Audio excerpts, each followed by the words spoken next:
Untuk sahabatku yang tinggal di dunia sebelah, salam hangat. Aku menulis dengan jari yang sedikit bergetar karena saldo waktuku baru saja berkurang 3 menit.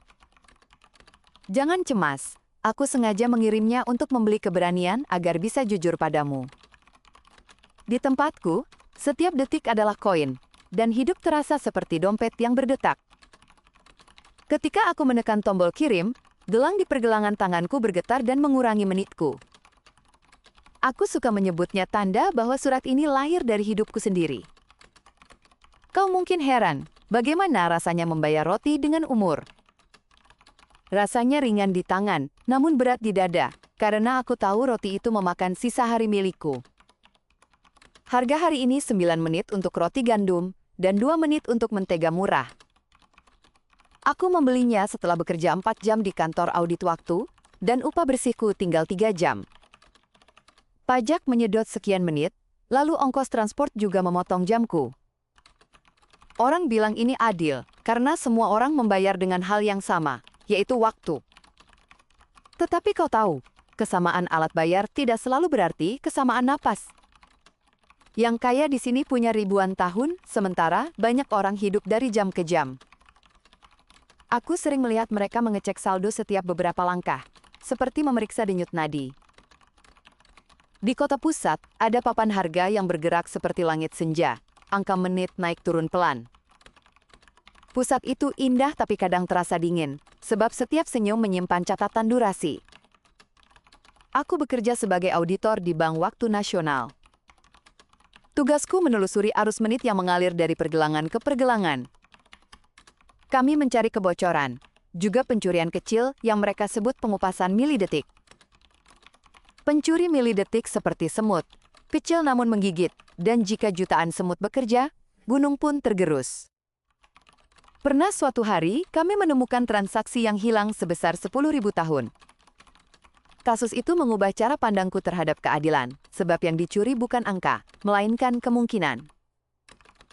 Kau mungkin bertanya, bagaimana rasanya jatuh cinta di dunia semacam ini? Jawabannya sederhana tetapi juga rumit, sebab janji seumur hidup menjadi pernyataan literal. Di sini orang sering membuka rekening bersama, bukan uang, melainkan umur mereka. Mereka menyatukan menit, membayar sewa apartemen dengan jam gabungan, dan menabung hari untuk liburan. Lucunya, kencan hemat artinya berjalan kaki lama agar tidak membayar bus yang mahal pada jam sibuk. Banyak pasangan tertawa saat menghitung durasi tatapan, seolah menawar di pasar, namun itu membuat mereka berhenti menunda. Aku pernah melihat seorang pria mentransfer 2 tahun untuk biaya kuliah adiknya. Ia tidak menyebutnya pengorbanan, ia menyebutnya cara memberi kesempatan kedua. Ketika ibunya sakit, keluarga mengajukan klaim asuransi waktu, dan perusahaan menawar dengan hitungan menit yang membuat mereka menangis. Di sini, rumah sakit terasa seperti kantor penukaran, namun tetap ada sentuhan hangat perawat. Dokter memeriksa, lalu menyebut tarif operasi dalam jam, dan kami menimbang dengan hati yang berdebar. Ada klinik legal yang memperlambat metabolisme agar penghematan umur lebih tinggi, tetapi biayanya sangat mahal. Ada juga pasar gelap yang menawarkan teknik serupa dengan risiko tinggi, dan itu menghantui lorong malam. Hukum mencoba mengejar, namun hukum selalu tertinggal satu langkah dari penemuan. Terkadang kami menyita perangkat yang bisa menyalin 1/10 detik dari setiap sentuhan. Perangkat itu seukuran cincin, dan hampir tak terasa saat menyentuh pergelangan korban. Korban hanya merasa agak lelah, seperti kehabisan napas setelah menaiki tangga. Lalu suatu hari mereka sadar saldo menipis, dan semua rencana tampak lebih jauh. Aku tidak ingin menakutimu sahabatku, aku hanya ingin jujur tentang cara dunia ini bergerak. Meski begitu, ada juga sisi yang lembut dan hangat. Ketika matahari tenggelam, keluarga mengirim menit ke rekening orang tua sebagai hadiah sederhana. Anak kecil kadang berkata, ayah memberiku 5 menit bermain, dan itu terasa seperti mahkota kecil di kepala mereka. Guru di sekolah mengajar tentang anggaran waktu, dan anak belajar menabung 1 jam per minggu. Mereka menghitung musim dengan jam yang dilipat rapi di kalender. Upacara kelulusan dirayakan dengan sumbangan menit dari kerabat, seperti hujan yang turun perlahan. Ada tradisi sedekah waktu saat hari raya, dan itu membuat gang sempit terasa luas. Para musisi mengadakan konser 30 menit paling berharga, dan penonton pulang dengan dada hangat. Seniman berkata, karya terbaik lahir saat kita tidak takut membayar jam untuk kesunyian. Di galeri, aku pernah berdiri lama di depan lukisan yang dibuat oleh orang yang menukar 10 hari hening.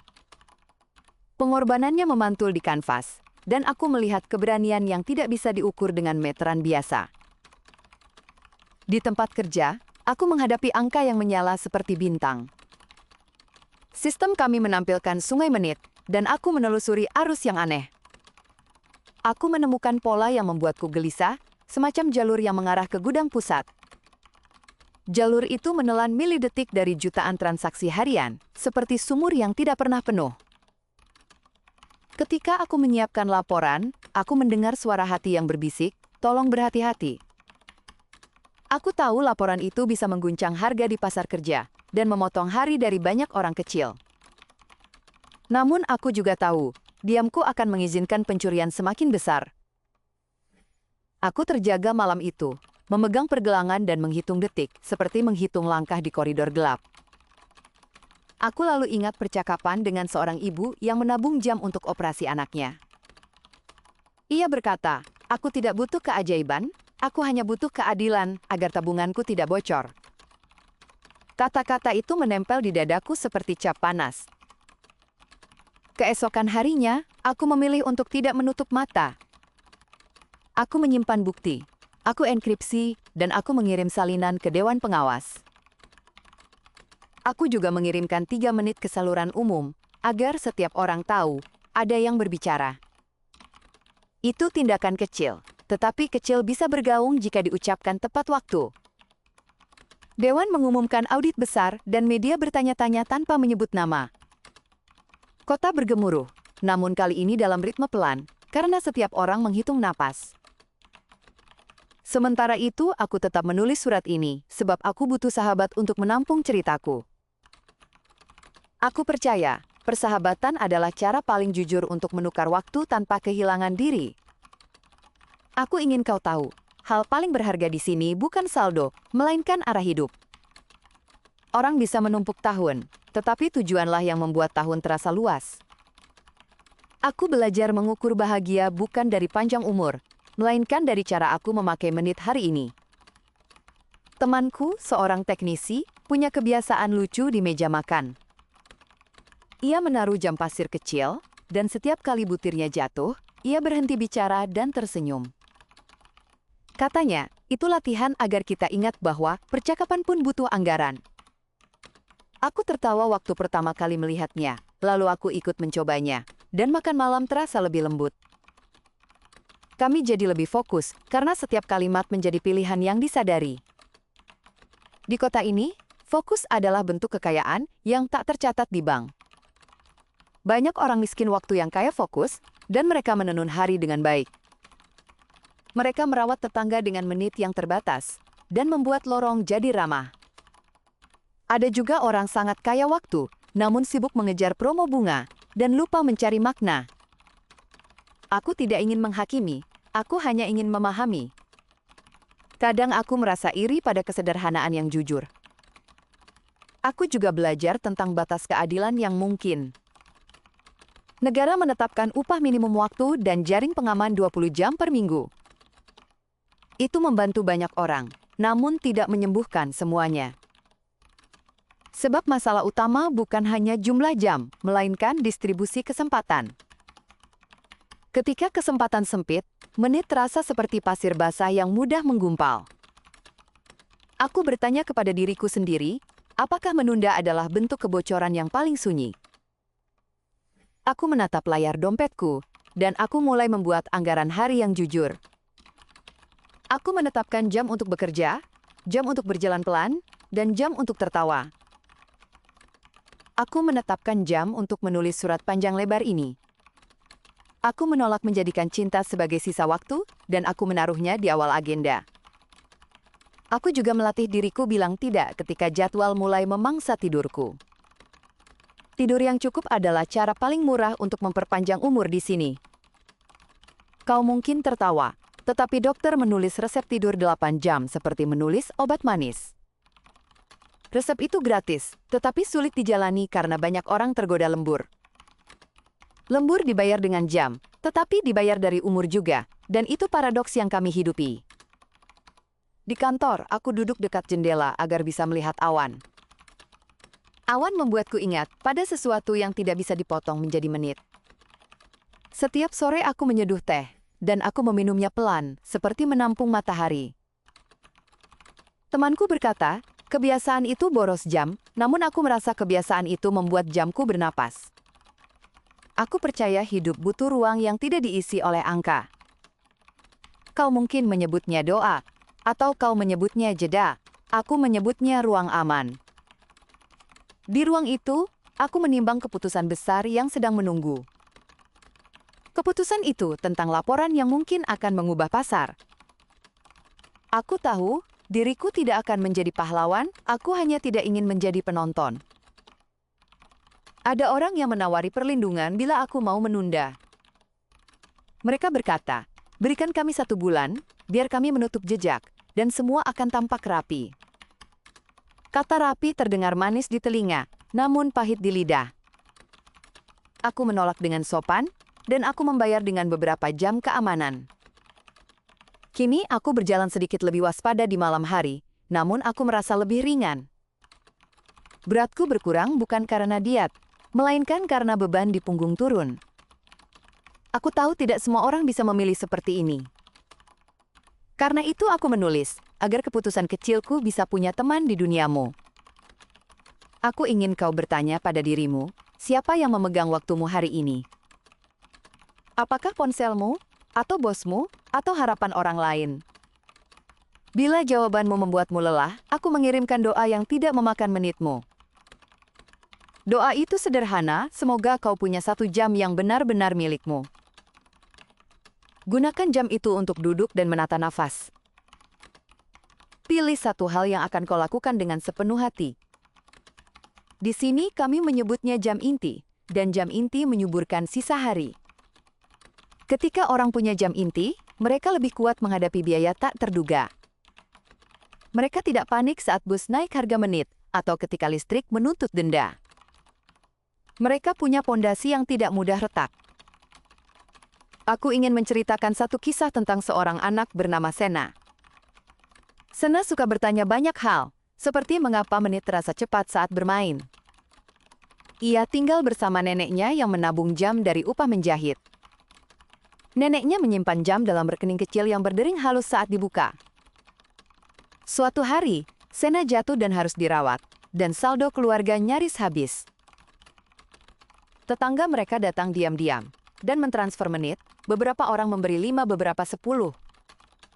Aku menyaksikan lingkaran kecil itu dari ujung gang, dan aku tahu di mana keajaiban tinggal. Keajaiban tidak turun dari langit, keajaiban datang dari transfer kecil yang jujur. Sena sembuh, dan ia mengirim 5 menit pertama dari gajinya yang kecil kepada tetangga yang sakit. Ia bilang, aku ingin membayar ke depan, agar jalan kita tetap terhubung. Sejak itu aku percaya pada mata uang yang tidak dicatat dalam laporan, yaitu kebaikan. Laporan kami tetap perlu, sebab kebaikan butuh pagar, agar tidak diperas oleh serakah. Tetapi kebaikan adalah alasan mengapa pagar itu pantas dibangun. Saat menutup hari, aku melihat saldo dan mencoba tidak takut. Aku ingatkan diriku, tugas utama bukan mengumpulkan tahun, melainkan memakainya dengan benar. Aku tidak lagi mengidolakan kalender yang panjang, aku belajar mencintai hari yang jernih. Hari yang jernih adalah hari yang kuketahui mengapa aku bangun, bekerja, dan pulang. Hari yang jernih membuat roti 9 menit terasa seperti anugerah, bukan kehilangan. Aku menulis ini agar kau bisa merasakan rasanya meski duniamu tidak membayar dengan menit. Mungkin duniamu membayar dengan perhatian, dan itu lebih mahal dari yang terlihat. Perhatianmu adalah panggung tempat sesuatu menjadi hidup, dan panggung itu luas namun rapuh. Jagalah panggungmu sahabatku, dan pilih pertunjukan yang pantas. Jika suatu saat kau lelah, ingatlah kisah jam inti. Tarik nafas dalam, atur niat, dan biarkan 1 jam itu berdiri tegak. 1 jam tegak bisa menopang banyak jam yang bising. Ia seperti paku yang menahan bingkai hari di dinding. Aku juga ingin bercerita tentang teman kantorku bernama Dara. Dara adalah analis yang tajam, tetapi lebih dari itu, ia pandai merawat temannya. Ia membuat aturan rapat 15 menit tanpa presentasi, hanya keputusan yang jelas. Produktivitas tim naik, dan kami pulang lebih awal. Kami menyebutnya keadilan pulang, dan bos akhirnya setuju. Dara juga mengajariku menyusun daftar buang, yaitu hal-hal yang tidak perlu dikerjakan.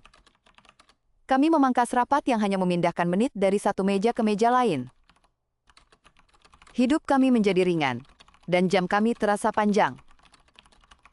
Pada hari Jumat, kami merayakan dengan sup sederhana dan tawa yang pelan.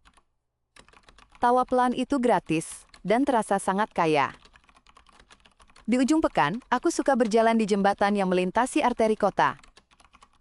Dari sana aku bisa melihat gelombang cahaya dari gelang yang mentransfer. Pemandangan itu indah sekaligus getir, seperti hujan di atas lampu. Aku berdiri lama, dan aku bertanya pada diriku, apa arti hidup baik di kota menit? Jawabanku berubah-ubah, namun ada satu hal yang tetap. Hidup baik adalah hidup yang tidak menjual inti demi kulit. Hidup baik adalah hidup yang tidak menunda hal penting sampai saldo menipis. Hidup baik adalah hidup yang membuka pintu bagi orang lain, meski hanya 5 menit. Aku tidak suci, aku juga takut, dan aku juga menunda.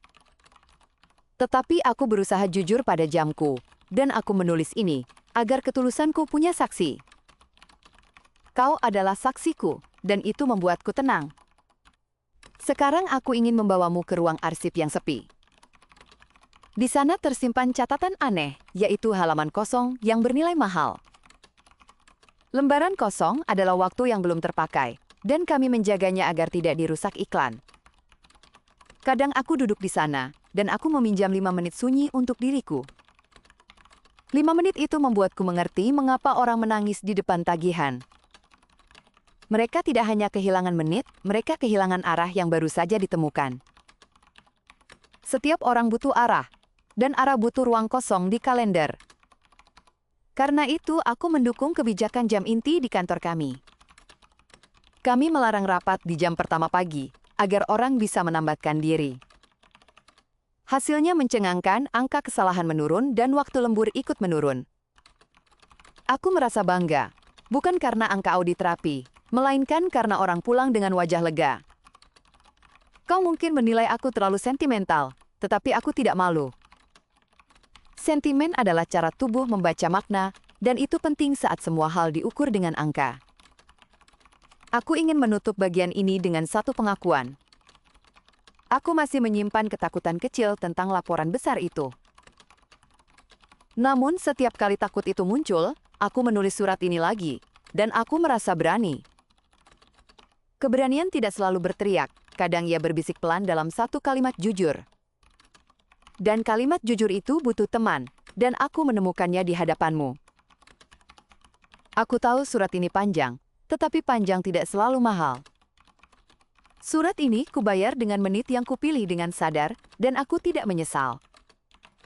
Jika kau membaca sampai sini, artinya, waktumu telah bertemu dengan waktuku. Pertemuan itu sudah cukup membuat hari ini terasa berharga. Aku ingin menanyakan satu hal terakhir untukmu. Jika waktu menjadi mata uang di duniamu, apa yang akan kau beli hari ini? Apakah kau akan membeli tidur yang cukup, atau makan siang bersama teman lama? Apakah kau akan membeli keberanian untuk mengakui salah, atau kejujuran untuk memulai ulang? Pilih salah satu, dan bayarlah dengan hati yang tenang. Setelah itu, simpan sisa jam untuk hal yang membuatmu utuh.